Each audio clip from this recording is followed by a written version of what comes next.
but I can remember the later years, the middle 30s. I fell in love with his style, his manner of expression, and with his ideas, and this began a love affair that has gone on ever since. I bought his various books as they came out, and read everything by and about him that I could get hold of. If you go to the National Press Club here in Washington, there's a H.L. Mencken Library. And as we're talking, a major controversy is whether or not to continue calling it the H.L. Mencken Library. Yes, I know. Why I'm is aware that? of it. Because of the anti-Semitism and racism expressed in the diary, the National Press Club felt that they did not want their library to be named after a person with these ideas. And the proposal has been made to take his name off of the library. I would hope that calmer minds will prevail and that the proposal will not go through. Why? Because Mencken was, above all else, a newspaper man. He was probably the greatest journalist this country has ever seen.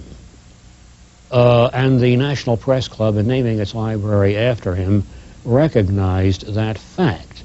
And the fact is not changed because the diary reveals some disagreeable aspects of his personality. It reveals his weaknesses as well as his strengths. Are there people that are genuinely shocked by what they read here and surprised? Yes. Yes, there's no question about that. Should they be? I suppose they have every right to be. I said earlier that anyone who knows Mencken's work would have been prepared for this.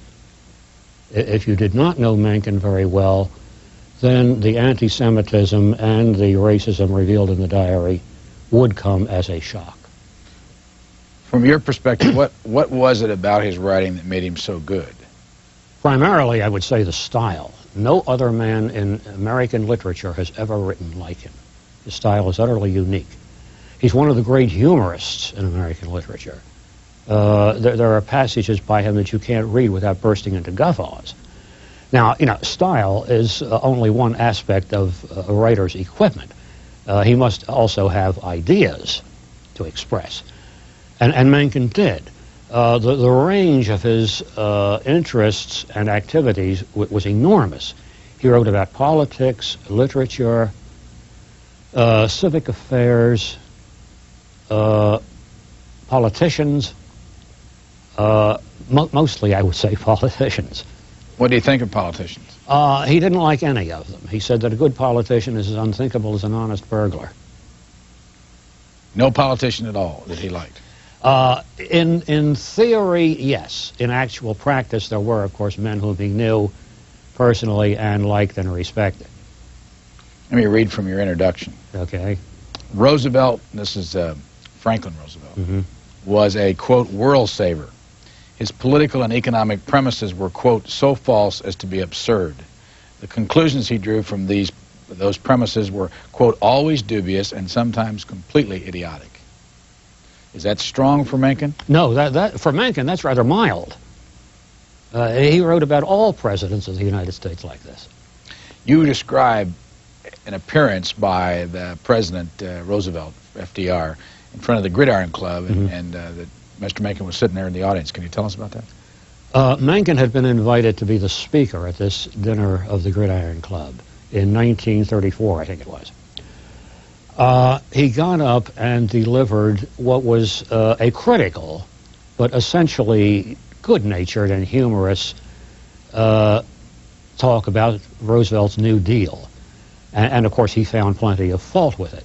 He claimed that the only provision of the Constitution that had not been violated by the New Deal was the prohibition of quartering soldiers in people's private homes.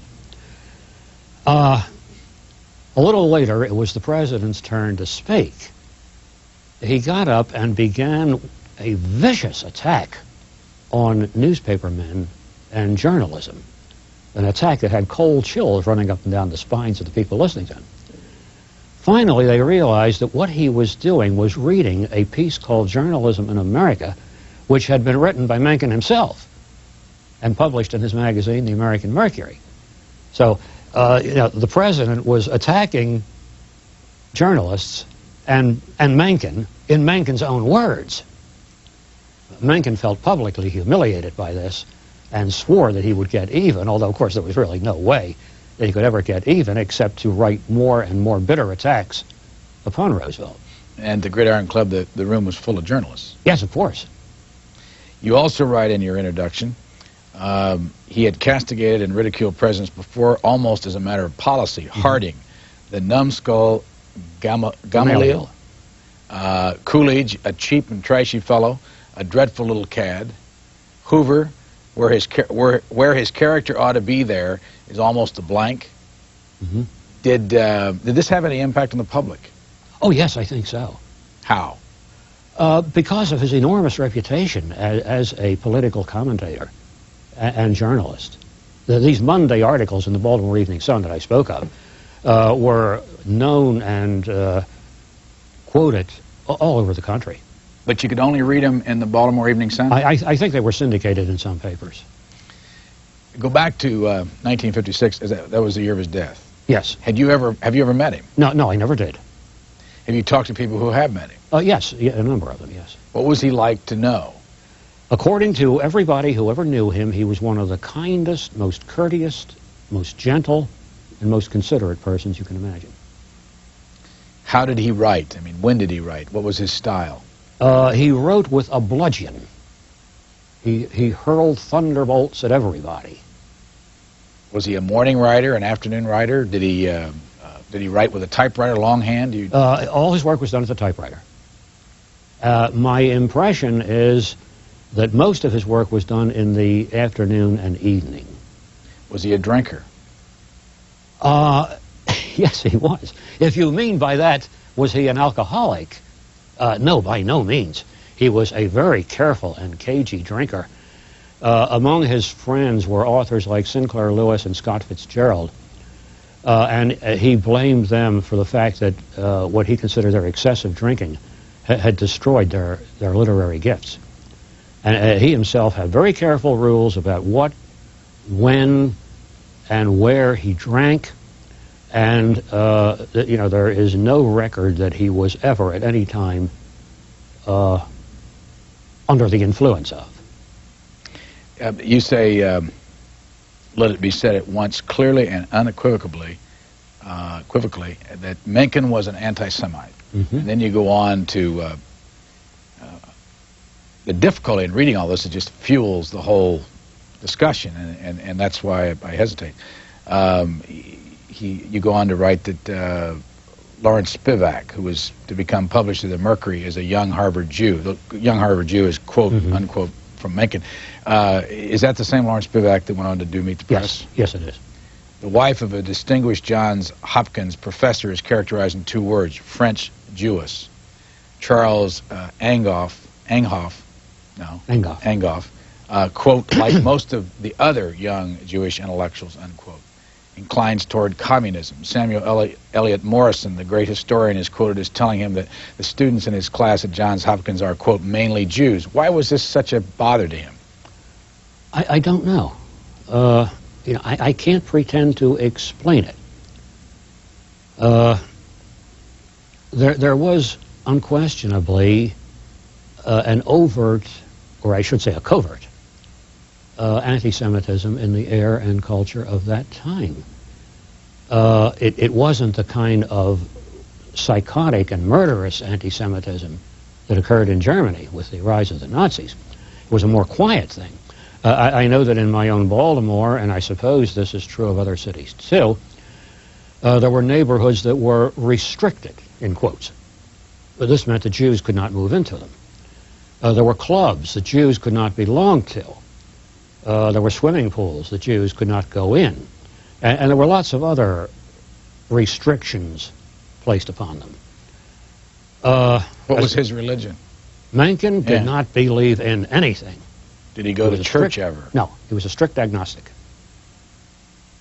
One of the ironies, this book is published, the diary here, we'll hold it up so the audience can see, is published by Knopf Publishers. And Mr. Knopf was Jewish. Yes, and one of Mencken's closest friends. When is he still alive? No, he died 5 or 6 years ago, I think. Was there ever any consideration by the Knopf Publishing Company that by publishing these diaries, they're fueling the whole anti-Semitism again? I'm not aware of any such consideration. In the course of your conversations with them, that never came up, and they never worried about that? At the beginning of my work on the diary, when I was just getting started on it, I wrote to the senior vice president and editor at Knopf, pointing out to him that these things were in there, and that to do an honest editing job, it would be necessary to use them. And he wrote back and said he agreed completely, and that there was no point in trying to cover them up. Start with the diaries. How did he keep these diaries? He began them in 1930, when he was already 50 years old. And for a while, he kept at it fairly regularly, not daily by any means. There might be long stretches of several weeks where he wouldn't touch it. And then there might be a period where he would make an entry almost every day. In 1935, his wife died. And after that, for a long time, he gave it up almost entirely. It wasn't until like 1937 or 38 that he resumed it on anything like a regular basis. And then in the 1940s, he really took it seriously. The entries for those years are lengthy. He did it at his typewriter. As I said, he never wrote anything in longhand. The result, I suppose, of his starting out in life as a newspaper reporter. About half the diary is in his own typing. About half of it is in the typing of his secretary, Mrs. Lorfink. And did he only keep these diaries for 18 years? Yes. That's it? That's it. Now, when you started with this, when did you physically start with this project? About 1987, I suppose. 1986 or 87. And once you showed up to work one day, where did you go, and what did somebody hand you? Well, the Pratt Library handed me the total diary. It was boxed in 5 volumes. It was sealed in 5 boxes, let us say, each one with a label on it, initialed by him, saying that it was not to be opened until 25 years after his death. I was given a Xerox copy all the way through from beginning to end of the diary. And the first thing I had to do was make a selection. This, by the way, is by no means the total diary. The diary runs to something like 2,100 pages of double-spaced typing, which would make 3 books the size of that one. How many words is that? I would estimate it at somewhere between 500,000 and 600,000. So the first thing I had to do was make a selection and get it down to a volume of manageable size.